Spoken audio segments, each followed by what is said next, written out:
સુપ્રભાત વિદ્યાર્થી મિત્રો, આજે આપણે ધોરણ 7 વિષય હિન્દીમાં અભ્યાસ કરીશું. તો વિદ્યાર્થી મિત્રો, ગયા વિડીયોમાં જે પ્રથમ ચિત્ર કે સંગ સંગ ચિત્રપાઠ વિશે ચિત્રનું સંપૂર્ણ અવલોકન કરી તેના નીચેના પ્રશ્નો જોયા બાદ ત્યારબાદ જે બીજું ચિત્ર આપેલું હતું એના પ્રશ્ન નંબર 2ના 5 નંબર સુધીના પ્રશ્નો આપણે ગયા વિડીયોમાં જોયા હતા.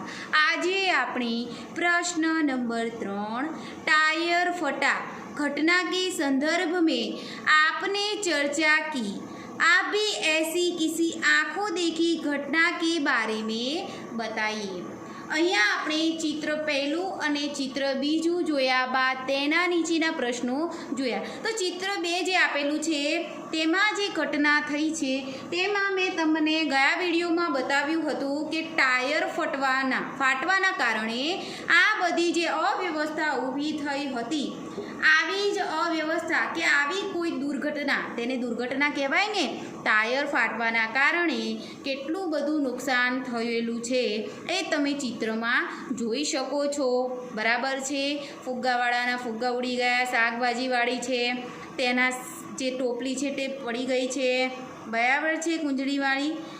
પછી જે આ પેલો જે મોચી છે તેનો સામાન ઉડી ગયો. તો ઘણું બધું નુકસાન આપણને જોવા મળ્યું. તો આવું નુકસાન થયેલું હોય તેવી કોઈ ઘટના તમે જોઈ હોય, દરેકે એવી કોઈને કોઈ ઘટના જોઈ જ હશે. તમે તમારા મમ્મી પપ્પા સાથે બજાર ગયા હશો તો ત્યાં પણ કોઈ એક્સિડન્ટ થયેલો હોય, કોઈની કંઈ પણ અવ્યવસ્થા ઊભી થઈ હોય, કોઈનો ઝઘડાનો જે હોય એવી કોઈ ઘટના જોયેલી હોય, અથવા તો કોઈ વ્યક્તિ સાધન લઈને જવાથી બીજા સાધન સાથે ટકરાયો હોય, બરાબર છે, તો એવી કોઈ ઘટના તમે જોયેલી હોય કે ક્યાંય બહાર સફર કરવા ગયા હોય, ટ્રેનની દુર્ઘટના, બસની દુર્ઘટના કે ગમે તે દુર્ઘટના જોઈ હોય તેવી કોઈ ઘટનાની સંપૂર્ણ ચર્ચા તમારે કરીને એનો એક આલેખ લખવાનો છે. હું અહીંયા તમને એક ઘટના કહીશ તે તમે ધ્યાનથી સાંભળજો. એ પ્રમાણેની તમારે પણ ઘટના લખવાની છે. पिछले साल मैं अपनी मौसी के यहाँ गया था. एक बार मौसी जी अनाज के बोरिया ट्रक से बाजार ले जा रहे थे. જેમ વેકેશન પડે ને તમે મામાને ઘરે જાઓ છો એ રીતે હું એકવાર ક્યાં ગયો તો માસીને ત્યાં ગયો હતો. उस समय मैं भी उनके साथ ट्रक में बैठा था. रास्ता पहाड़ी था. જે અનાજની જે કોથળી હોય છે એ લઈને ટ્રકની અંદર મૂકીને બજાર જઈ રહ્યા હતા ત્યારે હું એ ટ્રકમાં એમના માસીજીની સાથે જ હતો. रास्ता पहाड़ी था એટલે રસ્તો પહાડોવાળો હતો. અચાનક જોર કી આવાજ हुई और ट्रक एक और थोड़ा लुढ़क गया. અનાજ ભરેલી જે કોથળીઓ હતી એ કોથળીઓ ભરીને ખટારો લઈને જ્યારે જઈ રહ્યા હતા ત્યારે ખટારો થોડો આડો પડી ગયો. मैं बुरी तरह डर गया. मौसी जी ने कहा घबराने की कोई बात नहीं है, आगे एक टायर फट गया है, शायद कोई नुकीला पत्थर उसके नीचे आ गया है. કોઈ અણીવાળો પથ્થર આવી ગયો એટલે જે પેલો ખટારો છે એનું પહેલું ટાયર ફાટી ગયું અને એના કારણે જે ખટારો છે આડો પડી ગયો હતો. ट्रक का टायर इतनी जोर से फटा था कि जिस रस्सी से बोरिया बांधी थी वह ढीली हो गई थी, इसलिए बोरिया नीचे सरक गई.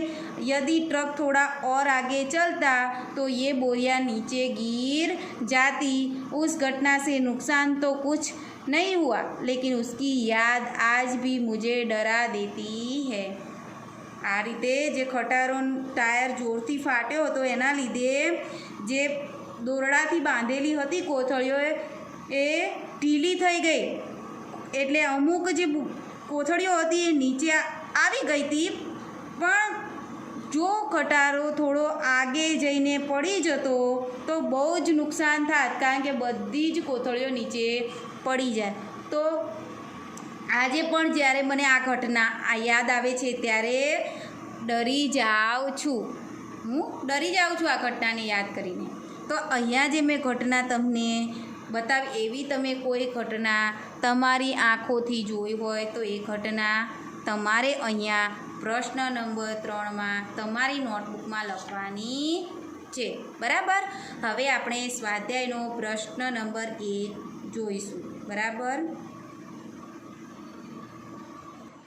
तो विद्यार्थी मित्रों, स्वाध्याय प्रश्न नंबर 1, चित्र देखकर प्रश्नों के उत्तर लिखिए। बराबर। प्रश्न नंबर 1 है, रबर से बनी हुई चीज़ों के नाम लिखिए। रबर थी बनेली वस्तुओं नाम लखवाना छे। बराबर। तो एमां लखो गेंद, तरह तरह के टायर, पेंसिल से लिखा हुआ मिटाने की रबर और रबर बेन्ड जे तमे माथा में छोकरीओ जे रबर नाखे छे रबर पण रबर मांथी बनतुं होय छे। फरी एकवार ध्यानथी सांभळो। गेंद, तरह तरह के टायर, पेंसिल से लिखा हुआ मिटाने की रबर और रबर बैंड। बराबर। आदि चीज़ें रबर से बनती है। टायर फटने से पहले क्या हो रहा था? तो आ टायर फाटवा वाळुं जे चित्र आपेलुं छे ए पहेलानुं जे चित्र छे ए चित्रनुं अवलोकन करवानुं छे। तो लखो एमां टायर फटने से पहले साइकिल की दुकान वाला टायर में हवा भर रहा था। गुब्बारे वाला गुब्बारे बेचने जा रहा था। कुंजड़ी सब्जियां बेचने जा रही थी। मोची सड़क पर बैठा था और शायद ग्राहक की राह देख रहा था। कुत्ता लेटा हुआ था और तोता डंडे पर बैठा हुआ था। बराबर। हवे प्रश्न नंबर 3, टायर क्यों फटा? तो एनो जवाब आवशे टायर पुराना था इसलिए हवा अधिक भर जाने से टायर फट गया। टायर पुराना था इसलिए हवा अधिक भर जाने से वो फट गया। बराबर। हवे आगळनो प्रश्न नंबर 4, टायर फटने के बाद क्या क्या हुआ? आ चित्र में तमारे अवलोकन करीने जोवानुं छे के टायर फाट्युं एटले शुं शुं थयुं। तो एमां लखो टायर फटने के बाद टायर में हवा भरने वाला आदमी गिर पड़ा। कुंजड़ी के सिर पर रखी टोकरी से सब्जियां जमीन पर बिखर गई। तोता घबराकर उड़ने लगा। डोरी से बंधे हुए गुब्बारे अलग होकर हवा में उड़ने लगे। मोची का सामान इधर उधर बिखर गया। लेटा हुआ कुत्ता भागने लगा। बराबर। तो टायर फटने के बाद ये सब हुआ जो देखने को हमें मिलता है। बराबर छे। तो अहींया आपणे स्वाध्यायना 4 प्रश्नोना जवाब हूँ बोली छूँ, दरेके तेने नोटमां लखवाना छे। हवे आपणे आगळनो प्रश्न जोईशुं। प्रश्न नंबर 2, पाठ्यपुस्तकनुं पाना नंबर 3 छे ते काढो। निम्नलिखित परिच्छेद को पढ़कर उसका सुलेखन कीजिए। सुलेखन एटले सारा अक्षरोथी आ फकरो तमारे तमारी नोटबुक में लखवानो छे। दरेक विद्यार्थीए सारा अक्षरोथी पोतानी नोटबुक में आ फकरो लखवानो छे। चलो आपणे एक वखत आ फकरानुं वांचन करी लईए। सूर्य अस्त होने से पहले ही वह गुरुजी के घर जा पहुंचा। उसने गुरुजी के चरण छूकर प्रणाम किया। उसके साथियों को जब पता चला कि वह फिर वापस आ गया है तब वे तरह तरह की बातें बनाने लगे। गुरुजी उसे देखते ही बोले, बेटा वरदराज, तुम घर नहीं गए क्यों? वह नम्रतापूर्वक बोला, गया था गुरुजी, पर आधे रास्ते से लौट आया। अब मेरी आंखें खुल गई है।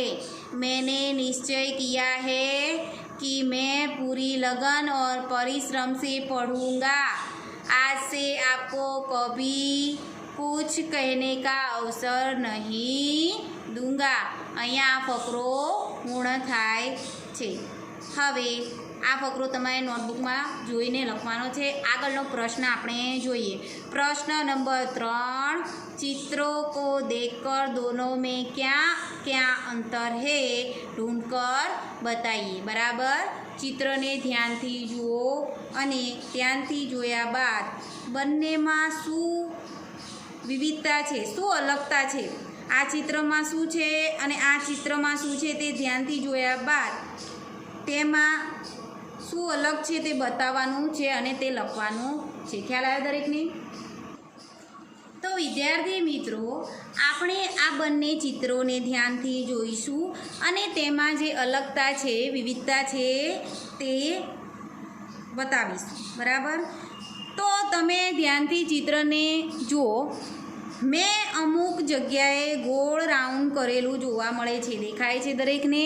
બરાબર, તો એ રાઉન્ડ છે એટલે એ રાઉન્ડનો અર્થ કે એ વસ્તુ કે એ ચિહ્ન અને સામેના ચિત્રમાં ફરક જોવા મળે છે।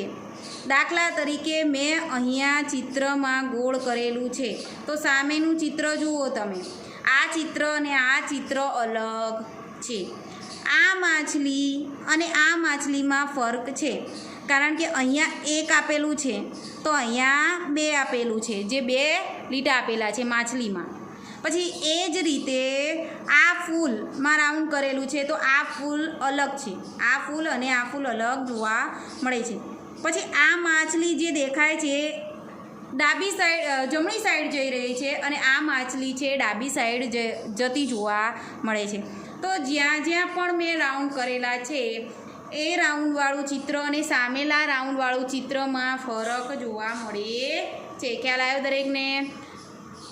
તો ધ્યાનથી જોયા બાદ તમારે ચિત્રનું ધ્યાનથી અવલોકન કરીને તેમાં અલગતા જે છે એ દર્શાવવાની છે। અહીંયા પણ તમે સૂર્ય જુઓ તો અહીંયા જે લીટા કરેલા છે એ અલગ છે, આ સૂર્ય જે છે ઉગેલો છે એમાં જે લીટા છે અલગ જોવા મળે છે। અહીંયા જે બતક આપેલી તમને દેખાય છે એમાં જે પાછળનો ભાગ છે એ અલગ છે, સામે બતક છે તેમાં જે પાછળનો ભાગ છે એ અલગ જોવા મળે છે। ખ્યાલ આવ્યો દરેકને? બરાબર છે। પછી આ બાજુનું જે કમળ છે એની બાજુનું જે ફૂલ છે એ અને આ ફૂલમાં અલગતા જોવા મળે છે, જોવા મળે છે। બરાબર, આમાં ભૂલ છે, આ તો આ સેમ જ છે। બરાબર, આ બાજુનું જે ચિત્ર છે એ બરાબર છે, આ ઓકે છે। આ ફૂલ અને આ ફૂલમાં અલગતા જોવા મળે છે, આમે જે રાઉન્ડ કરેલું છે એ। બરાબર, ખ્યાલ આવે દરેકને? હવે અહીંયા પણ તમે જુઓ કે આ જે અંદર પાણીના જે ટપકા આપેલા છે એ ટપકા અલગ અલગ છે, અહીંયા મોટો છે, પછી નાનો છે અને પછી નાનો છે। તો અહીંયા નાનો છે, આ મોટો છે અને આ નાનો છે, એ રીતે અલગતા જોવા મળે છે। તો બંને ચિત્રમાં ભિન્ન ભિન્ન પ્રકારનો તફાવત આપણને જોવા મળે છે, તે તમારે ધ્યાનથી જોઈને તેમાં તફાવત સ્પષ્ટ કરવાનો છે। બરાબર વિદ્યાર્થી મિત્રો? તો અહીંયા આપણો જે પહેલો પાઠ છે ચિત્ર કે સંગ ચિત્ર પાઠ, તે સંપૂર્ણ અભ્યાસ અને સ્વાધ્યાય પૂર્ણ થાય છે। બરાબર છે? તો સંપૂર્ણ પાઠ પૂરા થયા બાદ આપણે આગળનું ભણીશું। આશા રાખું છું કે દરેકને ખ્યાલ આવી ગયો હશે। આભાર, અસ્તુ।